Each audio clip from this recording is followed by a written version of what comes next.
રાજકોટ સુરતના હીરા ઉદ્યોગ બાદ રાજકોટના એમએસએમઈ ઉદ્યોગમાં મંદી આવી ગઈ છે. મિડલ ઈસ્ટ દેશના યુદ્ધના કારણે મંદીના ભરડામાં રાજકોટ એન્જિનિયરિંગ એસોસિએશને જણાવ્યું કે કારખાનામાં કર્મચારીઓની શિફ્ટમાં પણ ઘટાડો કરવામાં આવ્યો છે.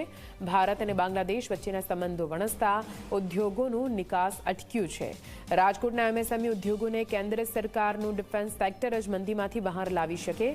રાજકોટને ડિફેન્સ કોરિડોર આપવામાં આવે તો મંદીમાંથી ઉદ્યોગો બહાર આવશે.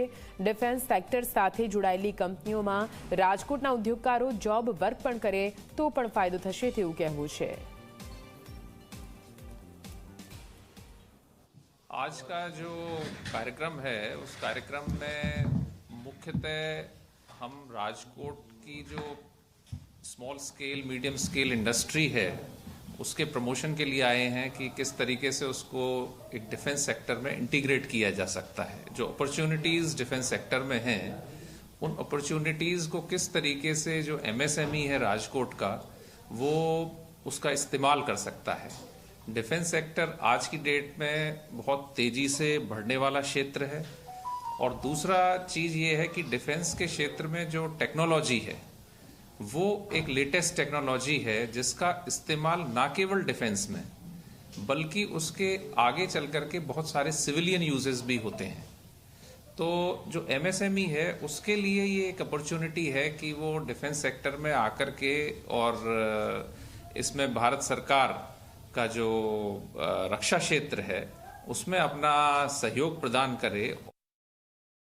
मेक इन इंडिया से काफ़ी फ़ायदा हुआ है. अभी आप अगर देखें तो बहुत सारा जो भारत सरकार परचेज करती है डिफेंस में आप पाएंगे कि उसका एक बड़ा प्रपोर्शन जो इंडिजिनस इंडस्ट्री है हमारी भारत की जो इंडस्ट्री है वहाँ से हो रहा है. अगर आप बजट को भी देखें तो बजट में ये ईयरमार्क किया गया है कि जो कैपिटल प्रोक्योरमेंट है उस कैपिटल प्रोक्योरमेंट का एक बड़ा हिस्सा जो डोमेस्टिक इंडस्ट्री है उसके लिए ईयरमार्क्ड है. पिछले फाइनेंशियल ईयर में ये फिगर संभवतः 68% के आसपास था कैपिटल प्रोक्योरमेंट बजट का और जो 2023-24 जो है उसमें इसको बढ़ा करके 75% कर दिया गया था.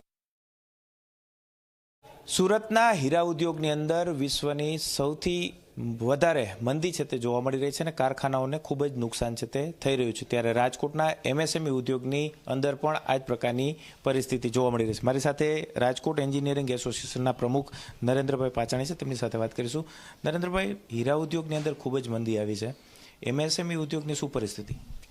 એમએસએમઈ ઉદ્યોગમાં રાજકોટમાં પણ મંદી જ છે, કેમ કે રશિયા, યુક્રેન અને મિડલ ઈસ્ટમાં વોરની પરિસ્થિતિ છે. આપણા લગભગ જે એક્સપોર્ટ થતા માલ છે બધા મિડલ ઈસ્ટ વધારે જતા હતા, એટલે રાજકોટની હાલત પણ મંદી જેવી જ છે.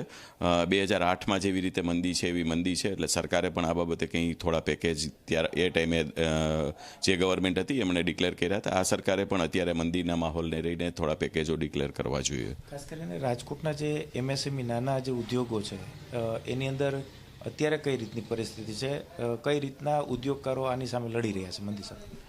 જનરલી અમે લોકો જ્યારે સપ્લાય કરતા હોઈએ છીએ ત્યારે અમારી ક્વોન્ટિટી થોડી મોટી હોય છે, પણ યુદ્ધને હિસાબે કોઈ પણ દેશ અને કોઈ પણ વેન્ડર અમારા વધારે ક્વોન્ટિટીમાં માલ નથી લેતા, એટલે એ લગભગ 25% જેટલું ડિક્રીઝ થઈ ગયું છે. એટલે બધી ઇન્ડસ્ટ્રીઝો, મોટી ઇન્ડસ્ટ્રીઝમાં એક બે શિફ્ટ ઓછી થઈ ગઈ, એક શિફ્ટમાં જ કામ કરતા થયા છે. અમુક નાની ઇન્ડસ્ટ્રીઝોને જે જોબ વર્ક કરતા હતા, એમએસએમઈઝ છે જે વધારે એમ્પ્લોયમેન્ટ જનરેટ કરે છે, એમને પણ અત્યારે ફ્રી રહેવું પડે એવી હાલત છે. એટલે અત્યારની પરિસ્થિતિ યુદ્ધને હિસાબે એમએસએમઈમાં ઘણી મંદીની સહન કરી રહ્યું છે એવું મારું માનવું છે. ભારત અને બાંગ્લાદેશ વચ્ચેના જે સંબંધો બગડ્યા છે તેને કારણે બાંગ્લાદેશ મોટા પ્રમાણમાં એક્સપોર્ટ થતું હતું અહીંથી માલ, તો એની શું પરિસ્થિતિ? બાંગ્લાદેશની જ્યારે ભારતની સાથેની સંબંધ બગડ્યા ત્યારે રાજકોટથી તો બાંગ્લાદેશમાં ઓટોમોબાઈલ અને એન્જિનિયરિંગ મશીન ટૂલ્સ ખૂબ મોટા પ્રમાણમાં એક્સપોર્ટ થતું હતું. બાંગ્લાદેશ માત્ર આપણું જ વાપરતું હતું. હવે આ પરિસ્થિતિમાં આપણે કંઈ માલ મોકલી શકતા નથી. પોર્ટ ઉપર બધા કન્ટેનરો પણ પડ્યા છે અને જ્યારે રાજકીય સ્થિતિ ડામાડોળ થઈ હોય ત્યારે આપણા કોઈ પણ પ્રકારના માલ અહીં જતા નથી. જે તે ફેક્ટરીઓમાં પડ્યા છે. મારી પોતાની ફેક્ટરીમાં પણ બાંગ્લાદેશનો માલ સપ્લાય નથી થઈ શકતો, ડિસ્પેચ નથી થઈ શકતો. એટલે બાંગ્લાદેશની પરિસ્થિતિ પણ આપને થોડી વધારે ડિસ્ટર્બ કરે છે એવું માનવું છે. નરેન્દ્રભાઈ, જે રીતના એમએસએમઈ ઉદ્યોગની અંદર આપે કહ્યું એમ મંદીનું મોજું ફરી વળ્યું છે, તો ડિફેન્સ સેક્ટર આ મંદીમાંથી બહાર કાઢી શકે રાજકોટના ઉદ્યોગોને? કઈ રીતના જુઓ છો? 100% અત્યારે ડિફેન્સ સેક્ટર જ એક એવું ગ્લોબલી એક એવું પ્લેટફોર્મ છે કે જેની અંદર મંદી નથી, કેમ કે વોરની પરિસ્થિતિ છે. અને ડિફેન્સ સેક્ટર જો રાજકોટમાં બનાવવામાં આવે અને રાજકોટમાં કોરિડોર બનાવવામાં આવે તો 100% ડિફેન્સના હિસાબે આપણી મંદીનો માહોલ છે એ દૂર થઈ જાય અને રાજકોટની ખૂબ મોટી પ્રગતિ થઈ શકે. ચોક્કસ જ રાજકોટ એન્જિનિયરિંગ એસોસિએશનના પ્રમુખ નરેન્દ્રભાઈ પાંચાણી હતા કે તેમણે સ્પષ્ટ કહ્યું છે કે એમએસએમઈ ઉદ્યોગ છે તે પણ મંદીનો માર છે તે અત્યારે સહન કરી રહ્યા છે. 2008ની અંદર જે રીતના મંદી જોવા મળતી હતી એ જ પ્રકારની પરિસ્થિતિ અત્યારે પણ જોવા મળી રહી છે. ડિફેન્સને લઈને કોરિડોર જો સરકાર દ્વારા રાજકોટને ફાળવવામાં આવે તો આ મંદીમાંથી રાજકોટના ઉદ્યોગો છે તે ઉગરી શકે છે. કેમેરા પર્સન ઉદય પવાર સાથે ગૌરવ દવે, ઝી મીડિયા.